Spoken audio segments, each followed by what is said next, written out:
Hi and welcome back to my channel. Today I'll be doing this halo eye makeup look.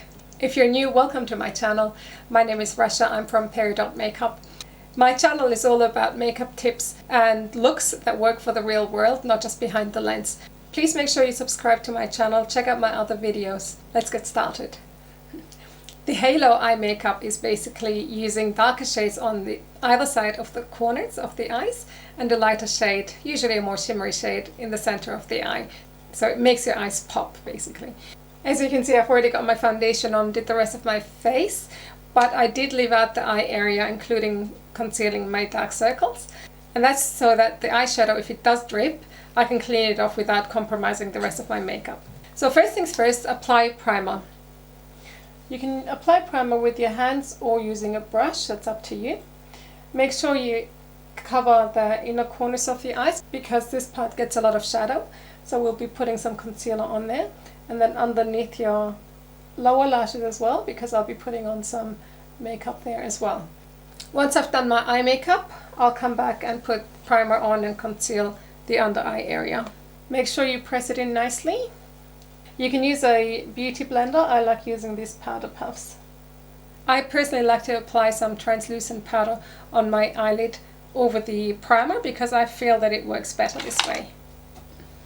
If you have very dry eyelids, you can use concealer, but make sure it's a wax-based concealer or foundation as well. So a wax-based concealer would be in a tub like this, so it's not the runny type or liquid type of concealer.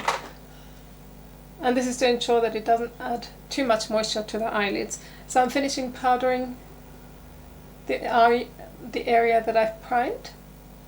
Now I can start with the eye makeup. I'm going to use a light transition shade because the halo eye makeup look can be a smoky eye. I guess it depends what colors you're going to use. But I am going to use a quite dark color. I'm going to use a black and probably a gold or maybe a light pink. For that reason, I'm only going to lightly shade my transition, just to outline it basically. And I'm going in with a shade that is slightly darker than my natural tone. So I'm applying that literally under the eyebrow bone.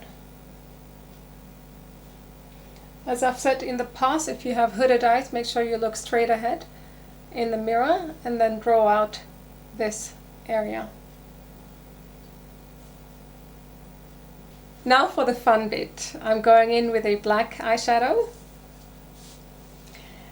and dipping it in with a brush. I'm using a fluffy brush, but it's more of a square kind of brush, and I'm going in with the black, tapping off the excess. And now I'm going to apply the dark shade on the outer and the inner corners. Now make sure, if you are using a really dark shade, to stay away from this part here, because that is just going to make your inner eye area even darker. And if you have dark circles underneath anyway, then it will accentuate that. So we'll just apply that by pressing it in firmly so you get the maximum product without fallout.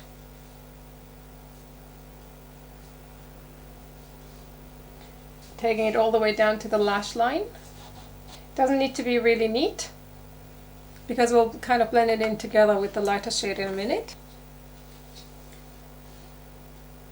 The area that you can leave out is really entirely up to you, but it also depends on the size of your eyes.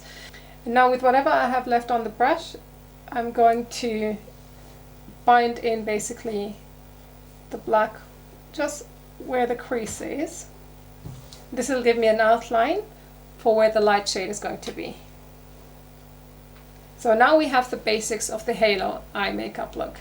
And I'm going to do the same with the lower lashes, but this time I'm going to use a thinner brush because obviously the area underneath the eyes is smaller. I'm just applying the dark where I put the dark above, leaving the center and the far inner corners. Okay, we'll blend that all out later, don't you worry. So if you can bind these two up, it would look more professional rather than have gaps. And then because this brush is smaller, I can get really close into the lash line.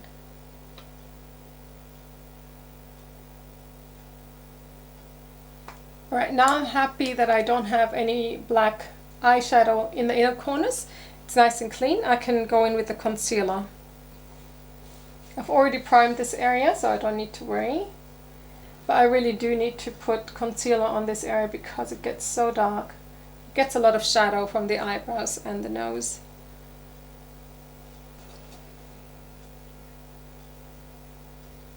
Okay, now that I've set the concealer, I can go in with the eyeshadow. So for the light shade, I've decided to go in for a kind of light pink shade. So it's this shade here. It's a kind of like a lilac, light lilac color, I guess. Then I'm going in with a flat smudging brush because it gives me more control because it's a rather small area I need to cover. And then I'm just pressing that in. So start off with the top. The top can be a bit wider, and then just gently bring it down into like a kind of very messy triangle shape. Bring it all the way down. Now apply the same shade under the lower lashes.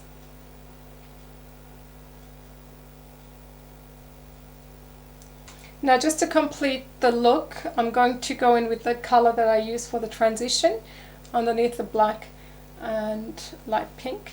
Just to round it all off, makes it all look nicely blended and even. Now I'd like to go and blend in the black with the transition shade and a little bit of that light lilac-y shade. Just so there's no harsh edges. It gives it more of a professional look. Now I'm happy to go in with a light shade for the inner corners. And I'm using a champagne color. Now the tricky part is to actually blend in the dark color here with the light shade that you applied here to open up and brighten the eyes. The tricky part is not to bring it in too deep, whilst at the same time making sure that it's nicely blended so you don't see any harsh lines. So I think I'm happy with that, just using small circular motions. Those of you who have seen my videos before know that I don't believe that a smoky eye should have a winged eyeliner, and I'm not breaking that rule today. I'm going to simply outline my lash line, and then I'm going to put the gel liner in my waterline because I do like doing that. If you have smaller eyes, then feel free to apply a more natural or nude colored shade in the waterline, that's fine.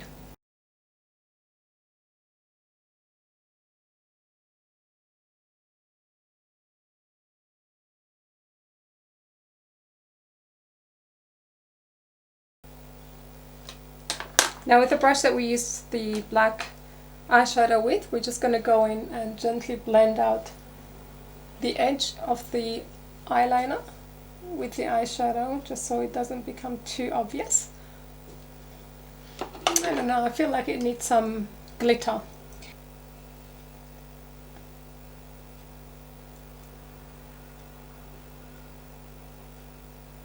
Now we're talking, that's much better.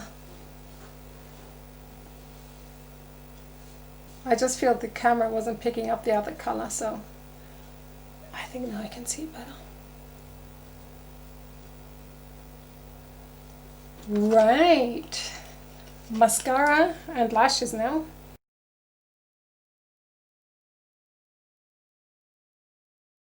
I personally like to coat my mascara in before I put the lashes on, because then when I press them together they kind of marry together and they look more natural. And then after I've put the eyelashes on, I put another layer of mascara on. Now this is only really possible, in my opinion, with natural haired eyelashes. Whereas with the plasticky ones, it just becomes a bit too messy if you put mascara on after. Now for false eyelash application. First thing is, when you take out your lashes from the pack, make sure you give them a squiggle to make them more bendable, because our eye shape isn't precisely the same as this is. So if you bend it, you'll make it more flexible, which means you can basically apply it or fix it onto your eyelashes more easily. Bend it backwards, upwards, sideways, all directions. And then it's really important that you measure it against your eyes, because often they need to be trimmed and sometimes they're not long enough. What happens if they're not long enough? Well, then you apply the outer edge on the edge of your eyelashes. So you check if they need any trimming. If they do, always trim them from the outside. So the longer hairs, basically, because there is a reason why they usually start with shorter hairs, because our natural lashes are shorter in the inner corner of the eye. So when you need to trim them, make sure you always trim them from the outside. Okay, then you go in with your eyelash glue. I personally prefer the Dior latex free, and you apply it to the band.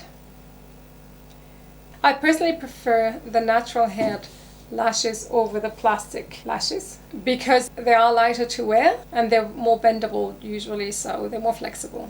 Depending on your glue, but usually you wait about 30 seconds for the glue to become tacky. I know when this glue is ready, when the blue color of the glue basically turns see-through. So just wait a bit. In the meantime, I'm just going to clean up under my eyes. Okay, so now the glue has dried clear, so I can start putting it in.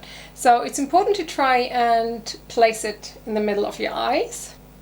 Can be tricky. Use your hands, use tweezers, whatever it is you need. And then you can place them in the inner and outside corners.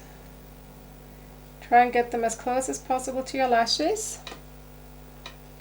And then once they're in, make sure that they stay there.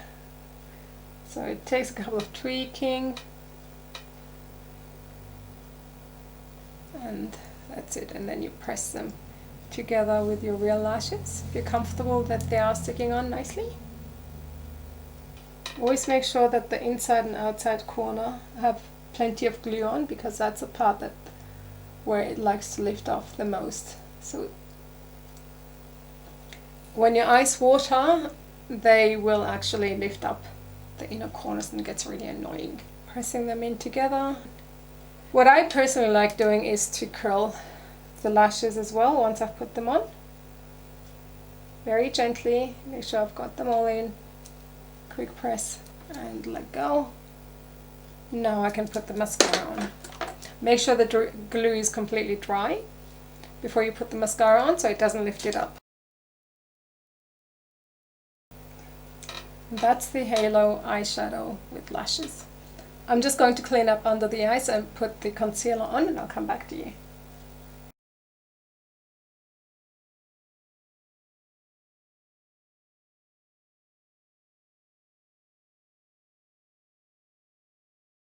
And this is the final look. Of course you can play around with colors, go as bright as you want to or as subtle as you want to. I hope you enjoyed this video. Please make sure you like and subscribe to my channel. Check out my other videos and I'll see you next time. Thanks for watching.